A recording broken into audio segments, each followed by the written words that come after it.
Alors, après avoir exploré une activité du point de vue de l'élève et s'être créé un compte Teacher Desmos pour l'activité, alors on va regarder comment importer et explorer une activité Desmos.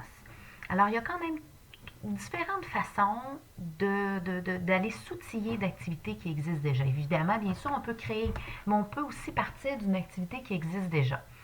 Alors, on a vraiment faire une recherche directement avec le moteur de recherche de Desmos.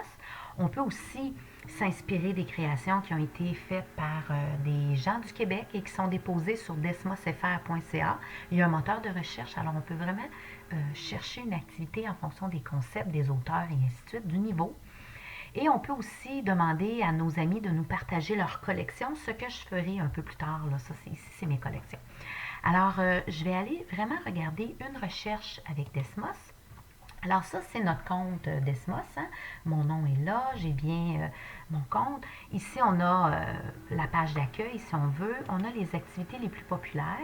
C'est intéressant, mais c'est vrai qu'elles sont quand même en anglais. On voit ici le mini-golf est là. On pourrait partir de celui-ci. Mais on peut aussi faire une recherche ici puis écrire golf.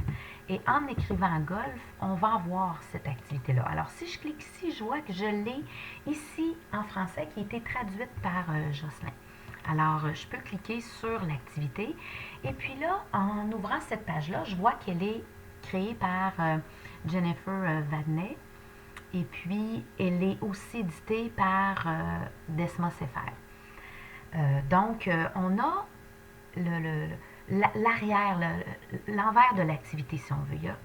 Moi, je dirais qu'il y a trois grandes sections dans une activité. Il y a ici la description, qui est la partie du haut. On a aussi ici la section qui nous permet de créer les codes d'activité. Puis ici, c'est une section qui nous permet d'explorer l'activité parce qu'on peut l'explorer puis finalement trouver qu'elle nous intéresse moins, puis on n'aura pas le goût nécessairement de la copier dans son compte. Alors, si on veut commencer par explorer l'activité, on peut cliquer ici, puis là, c'est l'activité de tantôt. Alors, on voit, il y a les pages du point de vue de l'élève, il y a aussi pour l'enseignant certaines informations. Alors ça, c'est si je veux l'explorer. Puis si je me dis, ben, elle est intéressante, j'ai le goût de la copier dans mon compte. Alors pour copier une activité dans son compte, c'est la première section qui est ici. Alors on va dans le trois petits points et on a l'option de copier et éditer l'activité. Alors une fois que j'ai ça, bien, je me rends compte que j'arrive dans l'activité pour la, la, la, la, la modifier ou l'adapter à mon goût. Alors là, ici, on voit, ça ressemble un peu à un diaporama. Ici, on a nos pages de gauche et puis les onglets qui ont été utilisés pour créer cette activité-là par le concepteur.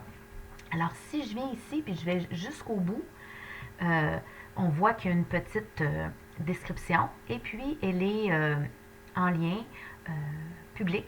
Alors, je pourrais la partager par la suite.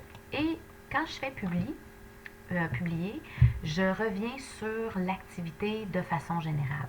Alors ça, maintenant, l'activité dans votre compte. Comment je peux faire pour aller valider tout ça? Si je vais dans Custom, Custom ici, c'est mes activités à moi qui sont personnalisées, je vais retrouver l'activité copie de mini-golf en français. Et puis là, ben, vous pouvez la modifier à votre goût. C'est pas l'activité qui est en ligne. Elle est vraiment dans votre compte à vous. Donc, si vous faites une modification, ça ne modifiera pas l'activité pour les autres usagers. C'est vraiment dans votre compte à vous.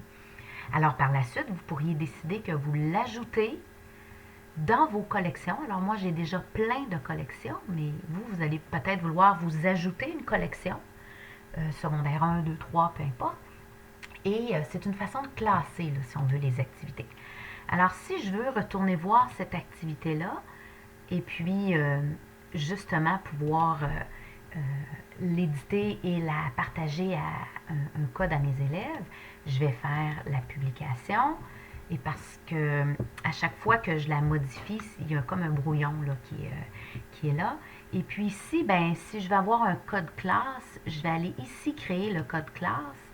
Et c'est ce code-là que je vais partager à mes élèves. Alors quand je clique ici, ben, mes élèves voient directement, et les élèves, allez sur Student Desmos et voici le compte. Et puis quand je suis dans mon tableau de bord, l'activité, elle est toujours ici. Je la vois toujours qui est à cet endroit-là. Un élève qui est un peu distrait, je peux toujours revenir la chercher. Alors voilà pour le premier élément dont je voulais vous faire part.